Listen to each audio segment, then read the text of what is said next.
وما أرسلناك إلا رحمة للعالمين. Pertanyaan yang ke-38.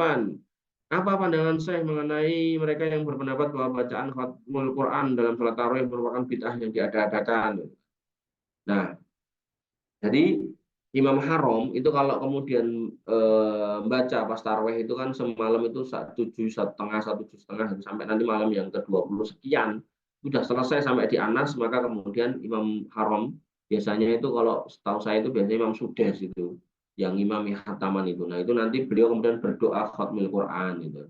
Ya inti doa khatmil Quran itu ya doa segala macam doa didoakan di situ. Dan sebenarnya itu bahasanya mungkin bukan doa khatmil Quran secara khusus ya, tapi lebih kepada alam ya. Nah, maka kita lihat jawaban Syekh Utsaimin ya. Ini orang Arab jawab orang Arab. Jadi biasanya melakukan ini kan orang Arab di Haram sana. Ini yang menjawab mufti Arab gitu. Maka saya tidak mau tahu dasar yang sahih mengenai doa khatmil Quran dalam sholat yang didasari dari sunnah. Jadi beliau nggak mendapati dalil. Tidak pula amalan dari sahabat. Isyaratnya ada pada apa yang dilakukan oleh Anas bin Malik radhiyallahu an. Jika selesai membaca Al-Quran, beliau mengumpulkan keluarganya dan menjauh mereka. Akan tetapi hal ini tidak dilakukan di dalam sholat. Jadi Anas bin Malik radhiyallahu an ini seorang sahabat yang menemani Nabi belasan tahun, gitu kan? Itu beliau mengamalkan atau melakukan ketika sudah selesai membaca Quran, ya sampai hatam itu. Beliau mengumpulkan keluarganya dan menjamu makan-makan. Nah, tapi hal ini tidak dilakukan dalam sholat. Jadi bukan di sholat, karena pertanyaan tadi di sholat. Khatmul Quran dalam sholat tarawih. Gitu. Maka sholat sebagaimana dimulai tidaklah disyaratkan mengadakan doa di tempat yang tidak terdapat sunnah di dalamnya sebagaimana sabda Rasulullah SAW, "Shollu kama ra'aitumuni usolli." Jadi kalau memang di situ nggak ada posisi untuk membaca doa itu, maka kata beliau nggak usah. Adapun menamakan bacaan khatmul Quran di dalam sholat dengan bid'ah, saya tidak suka mengatakan seperti itu karena ulama sunnah berbeda pendapat tentangnya. Artinya walaupun beliau berpendapat itu nggak ada contohnya, beliau tidak sampai mengatakan bid'ah. Karena memang ada ulama yang berpendapat itu boleh. Maka tidak semestinya kasar terhadap apa yang sebagian ulama menganggapnya mustahab disukai meskipun yang utama bagi seorang itu adalah betul-betul berupaya mengikuti sunnah. Kenapa demikian? Karena sholatnya adalah tarawih gitu. Jadi sholat tarawih itu sholat sunnah, yang mana ada kelonggaran sebenarnya.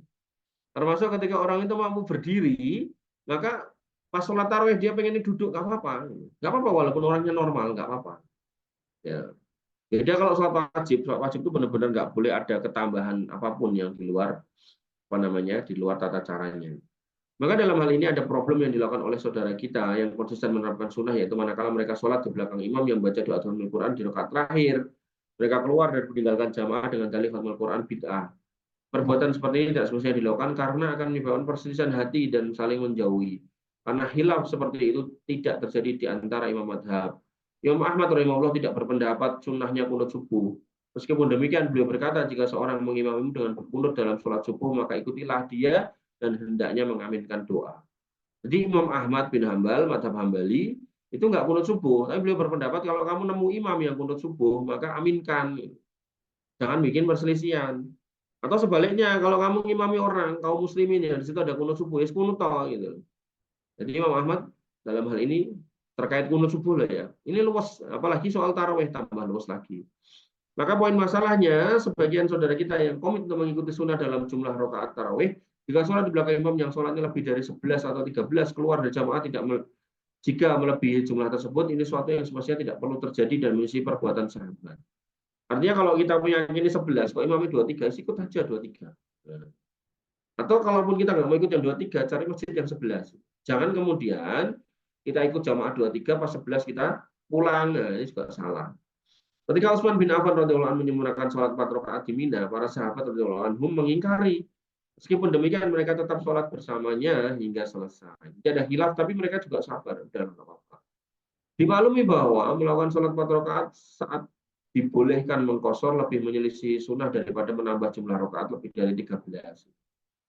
Ya, artinya para sahabat itu pengennya itu karena safar dikosor aja gitu loh. Kok Khalifah Utsman nggak mau kosor, tetap utuh gitu loh. Para sahabat jane yo ora cocok, nggak cocok, tapi ya karena ini dilakukan oleh imam ya udah ngikut. Nggak ada yang protes, nggak ada yang marah, nggak ada yang ini. Nah, maka kalau urusan sholat wajib aja ada kondisi tasamuh seperti itu, maka urusan tarawih harus lebih tasamuh. Meskipun demikian, para sahabat tidak meninggalkan Utsman radhiyallahu an dan tetap sholat bersama beliau. Sudah pasti para sahabat lebih peduli daripada kita dalam mengikuti sunnah, lebih benar pendapatnya dan lebih berpegang pada sunnah seperti yang dituntunkan syariat Islam. Kita meminta kepada Allah agar menjadikan kita semua termasuk yang mengetahui kebenaran, mengikutinya, mengetahui kebatilan dan menghindarinya. Allah Ta'ala. Demikian yang bisa kita sampaikan dan kita diskusikan. Kurang lebih mohon maaf. Assalamualaikum warahmatullahi wabarakatuh. Assalamualaikum warahmatullahi wabarakatuh.